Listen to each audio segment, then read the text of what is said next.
Hi, Dave Yeager here at freeguitarlessonsonline.com, and thanks for joining me on this string changing lesson. And this will work for an electric guitar as well. That'll be later on. I'll demonstrate on an electric guitar, solid body. Just between you and me, changing strings is one of my least favorite activities related to playing guitar, but the benefits of having fresh and lively strings to play far outweighs any reason to stop you from changing them. So it's highly recommended. And if you can get a guitar tech working for you, even better. Okay, don't worry because if you can afford it, I really recommend jumping in and just, you think you can't do this, if you can afford it, buy as many as you can, sets of strings as you can, and just keep trying until you feel confident with this procedure. So I'm going to demonstrate, first of all, I'll be walking back and forth to the camera here. My camera crew is on vacation right now. These are wound strings, okay? These ones where you can scratch along. And these two are flat wound strings, unwound strings, sorry. Okay, so these are unwound, these are wound on a steel string acoustic. And because what's important when you put strings is how many winds you put on this post, this tuning post. These are the tuning posts, okay, with the windings around them. And on these wound strings, 2 or 3 times is pretty good. It'll hold the string on there nicely. On these unwound strings, you'll need a little bit more to grip onto the post, okay, about 4 or 5 windings. So that's the important thing. Okay, you'll need some tools. You'll need a string winder.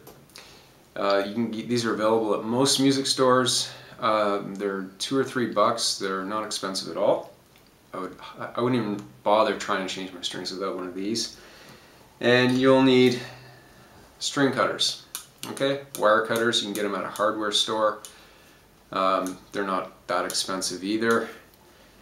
And then you're set to go. The first thing you're going to need to do is to loosen the string.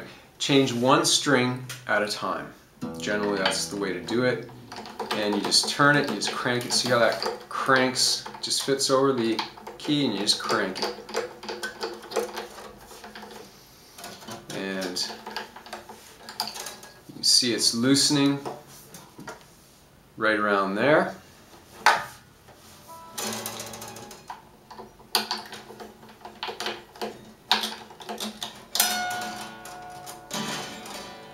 And that's the string when it's come off. The great thing about these string winders is they have a little notch. See the U-shaped notch right there. And what that does is it enables you to go under these like that. See? Pull it right out. Make sure you keep track of these. And there you go. String removed. I like to be neat and tie it up like that, put them in a place where I know they're going to be when I'm done, and toss them all away. Okay, so that's the string removed. I'll meet you back showing you how to install one. This is by no means a string endorsement. I'm not endorsed by these people at all. I just like these strings after many years of experimenting. At this point, they're 80/20 bronze, light gauge, steel strings. And you'll find with these strings anyways, 2 strings come in one paper packet like this, so you have to pay attention to which strings you're using, okay? So you see here the 3rd string is one of them, the G string, and your low E 6th string is also in here. So when you take the strings out, you'll get 2 strings. So just make sure you know which ones you're dealing with, and they can pop open like that as well sometimes. Sometimes they stay rolled up nicely. And you've got your string ready to go on. One more tip. I would recommend washing your hands, making sure you wash, so you don't have any sweat or anything on your hands getting all over the new string. And also, try not to bend or fold the string. Well, bending it's okay, but don't crimp it, fold it, crease it. So you see these holes in the bridge. We're trying to put the ball end in there, and that's what's going to be happening. Okay, so the ball end goes in. This peg gets pushed down, and you're ready to wind it. Alright, so you pull it through. Now, you're going to have to push down on the bridge as well, just to make sure that that string doesn't pop out of that end while you're pulling this way a little bit, just to get some tension, okay? You don't have to pull really hard, but just firmly. And then, in order to get 2 or 3 windings, I recommend about an inch from here, from the tuning peg itself, to about there. So that's about an inch or so, okay, when you're pulling the string along, so it's reasonably tight, firm. And then what you do is you notch it back. You go back this way, so you've got that much length to wrap around the peg, and you fold it, you start winding it like this. I'm using my hands just to get it started. And a good idea is, see what I'm doing here, is I'm getting the first wrap so that's on top of that new end. Okay? Now what I'm going to do is I'm going to get this tool, get ready to wind. While I'm holding, you can see this hand, I'm holding and I'm pulling that way to keep the tension.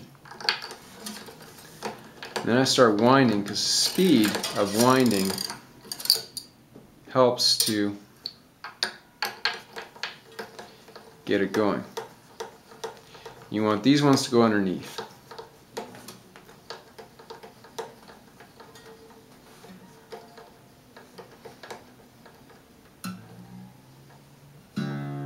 You just have to go until you get a sound. You don't want to go too tight. And another thing is just to make sure on this end, once you get the note sounding, that this is pushed down all the way. And that's about it. You don't have to go over top. Sometimes with the wound strings that are thick like this, I wind all the way down. It looks much nicer and neater than this, actually. So you take your wire cutters, make sure you're not cutting anything you don't want to be cutting. Clip off the end. Some people like to leave their strings out and wrap them around like that. I don't know, it's to each his own. But I prefer to cut them off, and then I even use this end to push it down out of the way that I just cut off. And there you go.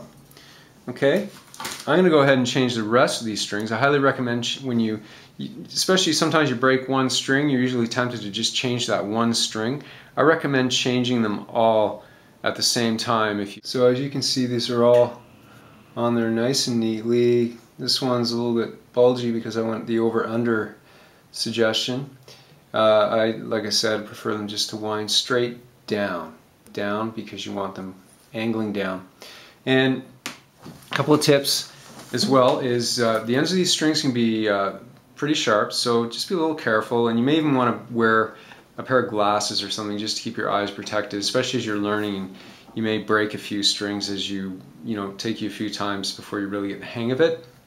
And then the next step, once you have them on, they're all like sounding a note, is to tune them up. You might have to do it by ear. I do it by ear to one of my keyboards because they're so out of tune that most electric tuners won't even read it. So I'll meet you back here. Trust that you can tune it up by ear that way. If not, go to my tuning lesson and see that for more information. You don't need to get it perfectly in tune, just close. And also hold these down as you tighten them, just to make sure they stay. You got it tuned up, and I've have done it a couple of times. One last step is you need to stretch the strings out. Okay, so I've got it on my lap here, and I'm pushing this way and this way, pulling toward me, pushing away from me, not lifting up, and just firmly stretching the string. And each string I'll hold for about anywhere from 30 to 60 seconds or so, like so. Alright, and once you've done that, you'll have to tune your guitar up again. This time you might want to be more accurate, use a tuner, whatever works for you, and you're good to go. You got great sounding strings again. Thanks a lot. This is Dave Yeager at freeguitarlessonsonline.com. Thanks for tuning into this lesson.